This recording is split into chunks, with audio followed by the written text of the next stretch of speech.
Le JT vous est présenté par Alliance, Alliance Frédéric Le Temps, à 1 avenue Raoul Laurent, à Saint-Dizier. Alliance, avec vous de A à Z. Bonjour à tous, samedi 16 mars, bienvenue dans le JT de Puissance Télévisions, voici les titres.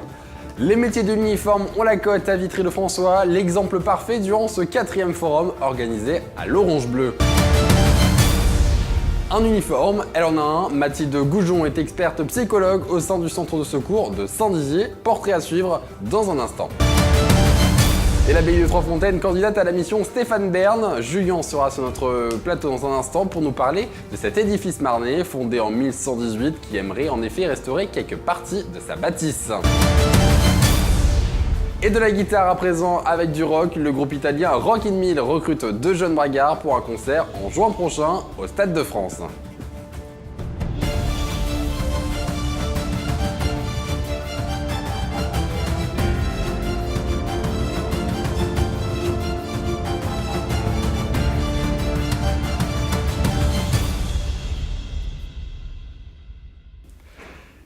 Et depuis 4 ans déjà, la mission locale Vitriette organise un forum au sein de la salle de l'Orange Bleu sur le thème des métiers de la sécurité et de la défense. Ainsi, les lycéens, étudiants et demandeurs d'emploi peuvent en seulement quelques mètres se renseigner sur les métiers du secteur avec des professionnels en uniforme venus de toute la région. Un reportage réalisé avec Jérémy Vitry. Mardi se tenait à Vitry-le-François le 4e forum de l'uniforme et de la sécurité organisé par la mission locale de la ville. Une journée attendue par de nombreux jeunes, demandeurs d'emploi et professionnels, afin d'appréhender la diversité des métiers, des formations et de l'emploi dans le secteur de l'uniforme et de la sécurité, mais aussi d'en découvrir les contraintes, les modalités d'accès et les compétences requises.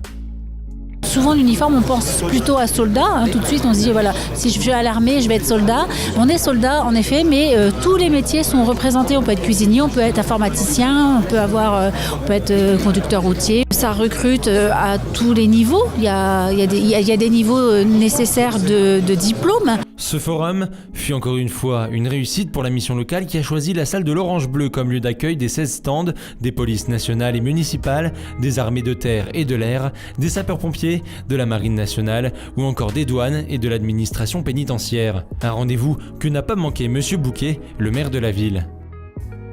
On a besoin de ces métiers et donc il faut les mieux comprendre, il faut pouvoir les présenter aux jeunes qui ont une certaine attirance, mais le contact avec des professionnels, officiers, sous-officiers, qui ont un vécu est de nature à aider les jeunes dans leur réflexion. Plus tard dans la journée, le forum a reçu Jean Rotner, président de la région Grand Est, qui a profité de l'événement pour organiser une rencontre citoyenne.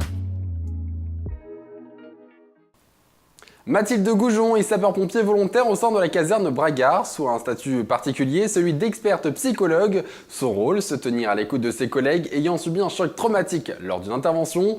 Une rencontre l'est réalisée avec Nicolas Fontaine.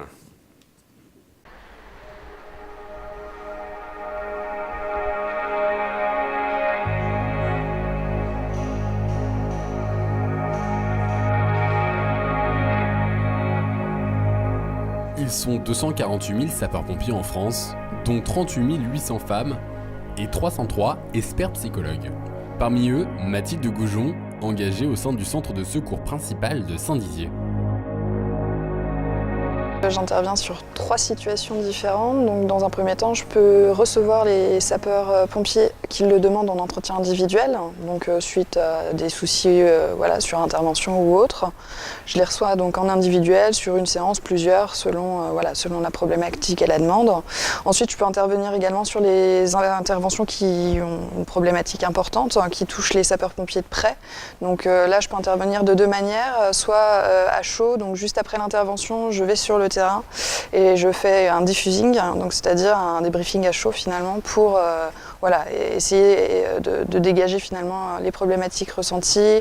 Et ensuite, dans un deuxième temps, on fait des débriefings donc à distance et donc là, on essaye d'intellectualiser un petit peu la chose et de voir les choses qui peuvent émerger à ce moment-là à distance. Donc pour ensuite éventuellement rediriger vers des entretiens individuels si nécessaire, s'ils le souhaitent, etc. Partant du constat que toutes les missions des sapeurs-pompiers peuvent être marquantes, Mathilde se doit de trouver les bons mots en adéquation avec la sensibilité et le quotidien des agents qu'elle connaît bien. Il y a quelques années en arrière, maintenant quasiment 10 ans, j'ai été jeune sapeur-pompier dans les Vosges et donc voilà, j'ai déjà eu un avant-goût finalement du métier et ça m'a plu énormément. Pour des raisons personnelles, j'ai pas pu terminer le cursus, mais voilà, c'est resté dans ma tête. Et finalement, quand j'ai trouvé mon poste sur Saint-Dizier, tout de suite dans la foulée, je demandais un entretien pour un engagement volontaire au sein de la caserne de Saint-Dizier. Et donc voilà, c'est ça qui m'a fait remettre les pieds. Sachant que j'ai un diplôme en psychologie, le fait d'être expert psychologue me semblait en adéquation finalement avec la volonté de pouvoir apporter mon expertise au sein d'une caserne et donc renfiler les bottes finalement et pouvoir aider les copains pompiers finalement. Le corps encadrant du centre de secours, ici représenté par le capitaine Laurin, est fier et serein de savoir une personne compétente dans les murs de la caserne. Car chaque pompier, que ce soit volontaire ou professionnel, est au fond rien d'autre qu'un humain. L'arrivée d'une psychologue au sein du centre est une vraie bonne chose parce qu'on réalise de nombreux débriefings opérationnels suite à des interventions qui sont importantes et qui peuvent être aussi marquantes pour nos sapeurs-pompiers.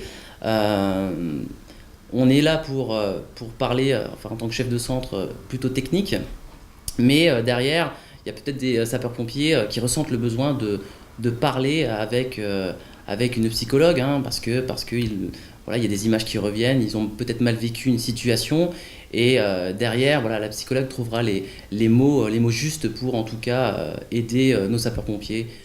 Alors, on a une formation samedi. Et Mathilde, comme les 87 autres sapeurs-pompiers du centre de secours, sont alertables 24 h sur 24 en cas d'urgence en composant le 18. Le Loto du patrimoine est un jeu de loterie organisé par la Française des Jeux afin de venir en aide à la Fondation du patrimoine pour assurer l'entretien des monuments considérés comme étant en péril. Julien, bonjour. Bonjour Antoine. Tu es avec nous sur ce plateau pour en parler justement. Et oui, en effet, cette année, la mission patrimoine en péril est de retour et elle va aider 118 monuments français. Et l'abbaye de Trois-Fontaines a décidé de participer à ce dispositif pour rénover un tiers de la toiture, comme l'explique Claire Horta, une des propriétaires de l'abbaye. Nous avons un grand besoin de subsides pour terminer les travaux de la toiture du pavillon où nous sommes actuellement. Nous avons commencé ces travaux en 2016, mais le budget qui était attribué ne permettait pas de réaliser la totalité de la toiture. Donc il nous reste 2 petits tiers à terminer. Un budget global de 300 000 €, dont un peu plus de 100 000 ont déjà été réalisés. Et donc, nous avons l'aide de la DRAC, bien sûr, puisque l'abbaye est un monument classé, donc nous avons droit à ces aides de la DRAC, mais évidemment, il nous faut le complément à ce budget. Donc, nous avons pensé que le loto pourrait nous aider sur cette œuvre. Il y a beaucoup de travaux à faire de toutes parts, donc voilà. Et idéalement sur l'abbatiale, qui a quand même grand besoin de soins et qui est notre bijou du XIIe siècle. Donc voilà, ça serait bien si on pouvait. Ça nous apporterait une dynamique, on va dire, pour continuer à reprendre un peu d'énergie sur les réparations nécessaires. Le dossier a donc été déposé le 15 février parce que nous avons l'ambition d'être désignés comme site emblématique et donc d'avoir un budget un peu plus important. Il était préférable de déposer ce dossier pour le 15 février, ce qui a été fait ainsi. Mais donc la clôture vraiment des inscriptions pour tout le monde était au 28 février. Donc maintenant, nous laissons les gens du loto étudier tous les dossiers qu'ils ont dû recevoir, qui doivent être nombreux, j'imagine. C'est vrai que nous avons un très beau site qui profite à beaucoup de monde, donc j'ai bon espoir, tout à fait. Ce n'est pas tout. À l'occasion du 9e centenaire, un timbre avait été imprimé à son effigie et tous les ans, la Poste organise son concours du plus beau timbre de France. Sur 110 timbres imprimés, seulement 65 sont sélectionnés pour décrocher le prix du plus beau timbre de France. Et parmi eux figure l'abbaye. Explication de Gérald de Gaillet qui est à l'origine de ce dispositif. Tous les ans, donc la Poste fait un concours, le plus beau timbre de France, À ce niveau-là, il y a à peu près 110 timbres qui sortent par an. Il y en a 65 qui ont été sélectionnés. Et dans les 65, il y a l'abbaye de Trois-Fontaines. Alors bien sûr, il faut aller voter. Ça se fait que par Internet. C'est dommage, mais c'est que par Internet. C'est sur laposte.fr/élection du plus beau timbre. On aura la réponse au mois de juin, puisque le temps que ça se dépouille. Et puis tous les gens qui participent à ce concours pourront être même tirés au sort, s'ils ont les bonnes réponses, comme on va dire. Et puis il y a 10 personnes sur tous ceux qui vont voter sur toute la France qui seront appelés à Paris en même temps que le ou les gagnants, alors c'est-à-dire les dessinateurs ou les concepteurs des timbres. Le timbre qui aura gagné aura le droit d'être republié dans l'année 2019. Merci Julien pour toutes ces explications. Et c'est une première en France, un concert de rock avec 1000 musiciens, avec parmi eux 2 bragards recrutés pour participer à cet événement annuel unique au monde. Une chance inouïe pour ces musiciens amateurs qui ne faiblissent pas devant la pression. Une rencontre, Nicolas Fontaine et Audrey Tézan. Créé en juillet 2015 en Italie, Rocking Mill est considéré comme le plus grand groupe de rock au monde en termes de nombre de musiciens qui le composent. Comme son nom l'indique, il ne compte pas moins de 1000 membres.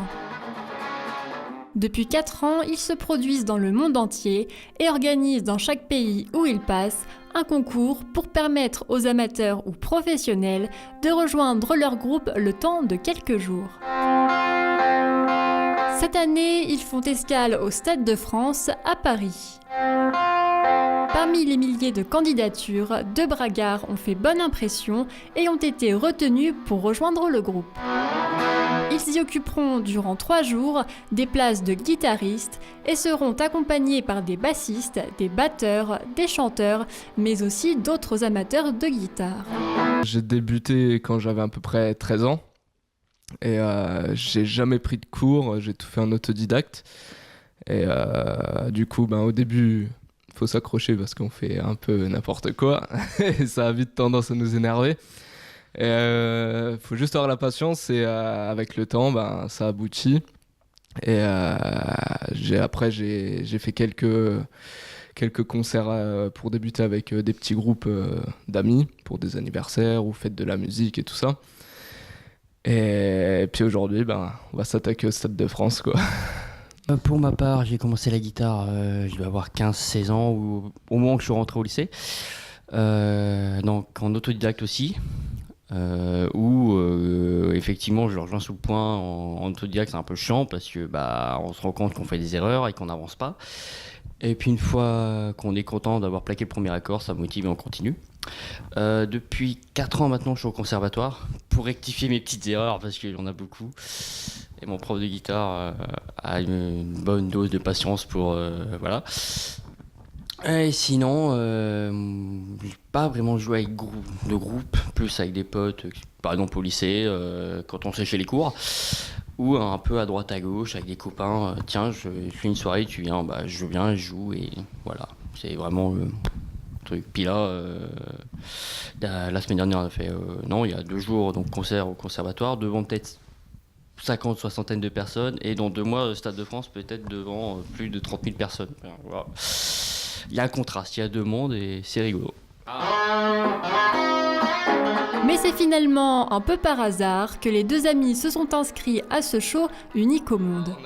Comment j'ai connu le Rocking Mill alors ça s'est fait il y a quelques temps quand j'ai regardé des vidéos sur YouTube. J'ai découvert 1000 musiciens qui jouaient ensemble. Ça donnait un truc de ouf et c'est assez impressionnant.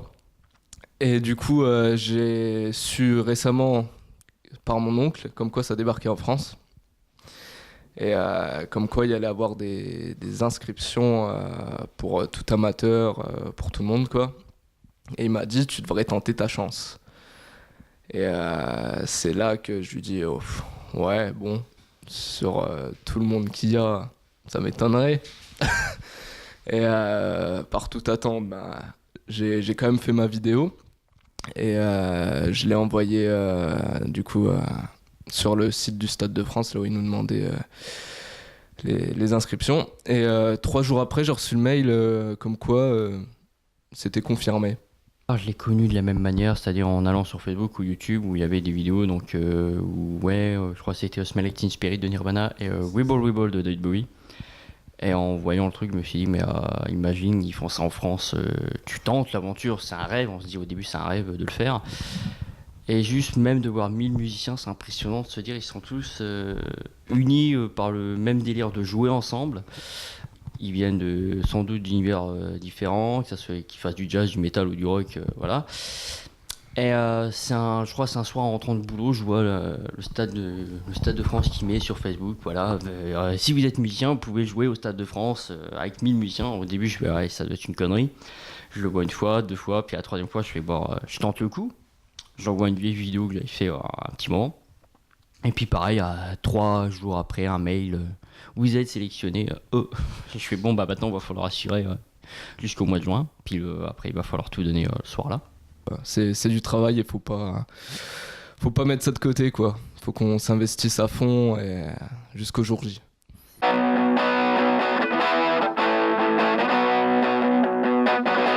Si le répertoire n'a pas été dévoilé, certaines pistes ont été évoquées. Ainsi, des morceaux de Nirvana, Foo Fighters, Rage Against the Machine, David Bowie, The Ramones ou encore The Clash seraient programmés, Philippe Manœuvre, parrain de cette édition, ayant lancé aux guitaristes quelques indices.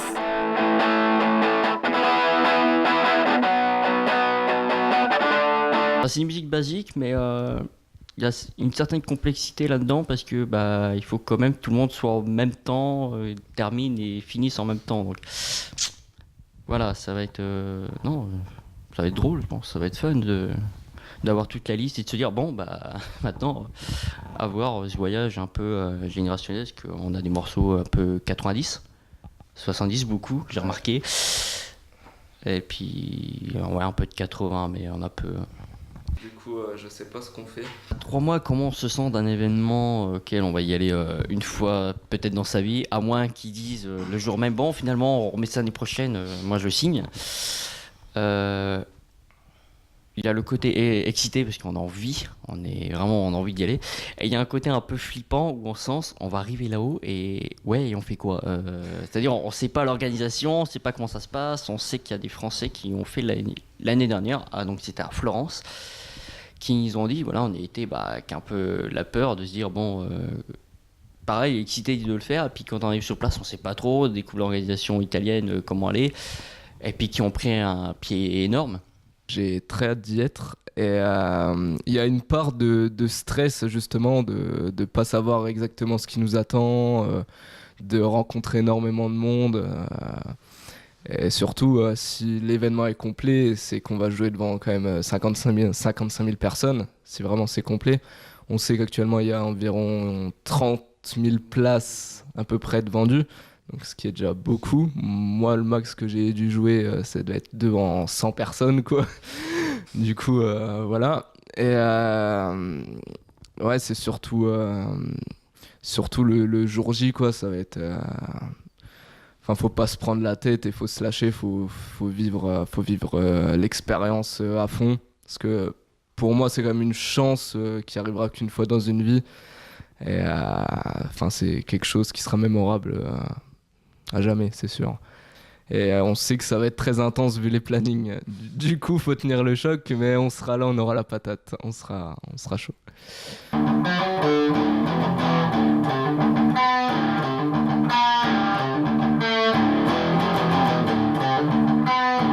Si vous souhaitez suivre Florian et Alexis jusqu'au bout de leur aventure parisienne, les places sont en vente sur le site internet de la billetterie du Stade de France.